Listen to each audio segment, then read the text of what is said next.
Muy buenas tardes. El día de hoy, 1 de marzo del 2021, vamos a ver el Aprende en Casa de Historia 3, que tuvo como título Colonización en el Norte. Bueno, aquí nos van a hablar de uno de los principales conflictos internacionales que tiene nuestro país ya en sus poquitos años de independencia, que va a ser contra Texas y después contra Estados Unidos. Pero vamos a hablar por qué Texas tuvo mucho que hablar en la década de los 30 de 1800 en lo que va a ser la vida de México.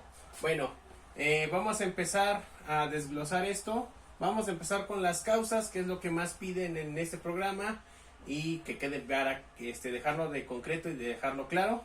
Primero, pues, todo lo que era el norte del país en ese momento, o lo que fue Nueva España, era poblado por muy poca gente. ¿Qué quiere decir eso? Que había poca densidad demográfica. Eso hacía que fuera una zona insegura. También tiene sus antecedentes porque muchas tribus mesoamericanas, o bueno, en ese tiempo aridoamericanas, no pudieron, digamos que erradicarlos, sino que pues eran comunidades que todavía eran seminómadas y que no estuvieron bajo el yugo virreinal. Bueno, entonces Texas era, que es lo que vamos a hablar más, tenía poca densidad de población. Las condiciones climáticas la hacían un poquito inhabitable, un poquito porque sí se puede habitar, pero también pues hay situaciones como falta de agua, el clima muy extremo, entre otras cosas. Era una zona insegura, ya que las mismas tribus pues hacían asaltos a las personas que querían vivir ahí, y eso hacía que muchas personas no quisieran irse a vivir al norte, sino que se concentraran en las ciudades del centro.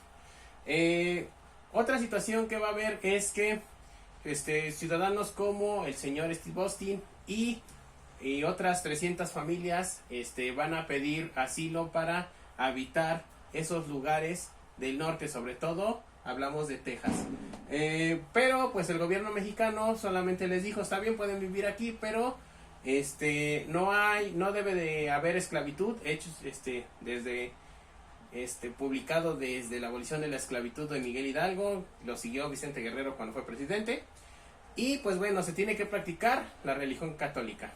En teoría, los colonos que vivían en esos lugares lo cumplían, pero no, tenían esclavos y no practicaban la religión católica, y el gobierno mexicano, como no tenía mucha gente que se fuera para allá, pues no los podían vigilar como se debería. Joel Poinsett, que va a ser uno de los embajadores de México en Estados Unidos, va a querer comprar Texas, ¿sí? Esto va a ser también el expansionismo norteamericano, otra de las grandes causas, ya que Estados Unidos vimos que empezó como 13 colonias, pero empezó a comprar territorios y también empezó a invadirlos, como fue en el caso de nuestro país después. Va a haber una ley de colonización que va a sacar en el gobierno de Valentín Gómez Farías y Lucas Alamán, donde pues aquellas personas de muy bajos recursos mexicanos y expresidiarios tenían que cumplir su condena ahí, y de ahí se les daba un pedazo de terreno para que pudieran vivir. Esa es otra de las grandes causas.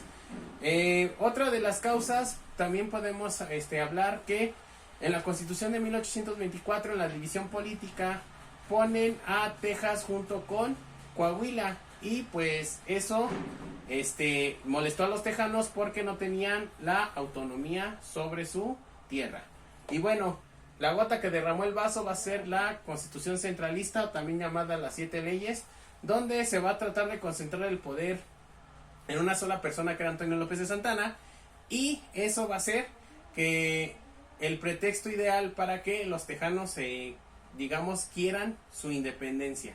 Entonces pues al hacer ese tipo de cosas, entonces Santana lo iba a ir a resolver personalmente, pero no con el diálogo, sino por la guerra. El proceso de la guerra de Texas, o la separación de Texas, va a ser la siguiente. En 1835 Santana, por medio de la leva, o sea llevando soldados a la fuerza, va a llegar a Texas de noviembre a febrero de 1836. El 2 de marzo de 1836, digamos que Santa Anna iba ganando la guerra, pero pues Santa Anna fue como que muy cruel, tratando de dejar un escarmiento a lo que iban a hacer los colonos, así que muchos ya se iban a querer separar, muchos tejanos ya querían separarse de México, así que en el 2 de marzo de 1836 van a hacer el acta de independencia de Texas.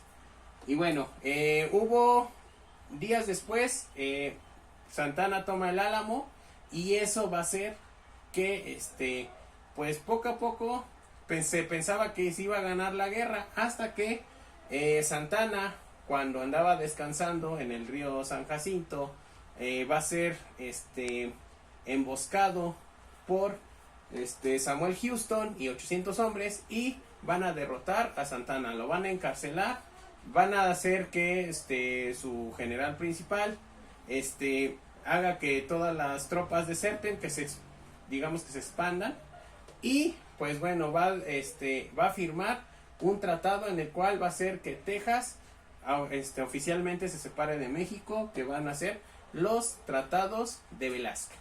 Bueno, ¿cuáles van a ser las consecuencias del colonialismo del norte y por consiguiente la separación de Texas? Van a ser los siguientes. Primero, van a destituir a Santa Anna como presidente, él se va a ir a su hacienda en Veracruz y ya. México no va a reconocer los tratados de Velasco y va a estar tratando de luchar, pero no va a conseguir de nuevo que Texas regrese al territorio. Y pues bueno, otra de las gotas que va a derramar el vaso va a ser que Estados Unidos va a convencer a Texas en 1845 para que se anexe a Texas. O sea, Texas va a estar 9 años como una república, como un país, pero después se va a pegar a Estados Unidos. Y por último, una de las consecuencias más graves va a ser la guerra contra Estados Unidos. Pues en videos posteriores vamos a ver qué va a ser, porque Estados Unidos decía que en el río Bravo iba a ser la frontera y México decía que en el río Nueces, pero eso es otra historia que después vamos a contar. Bueno, espero que haya quedado claro cuáles son las causas, el proceso y la consecuencia, sobre todo las causas, que es lo que piden en la Aprende en Casa, de el colonialismo o colonización en el norte del país. Si te gustó el video, suscríbete al canal, dale like, y por mi parte es todo. Muchas gracias.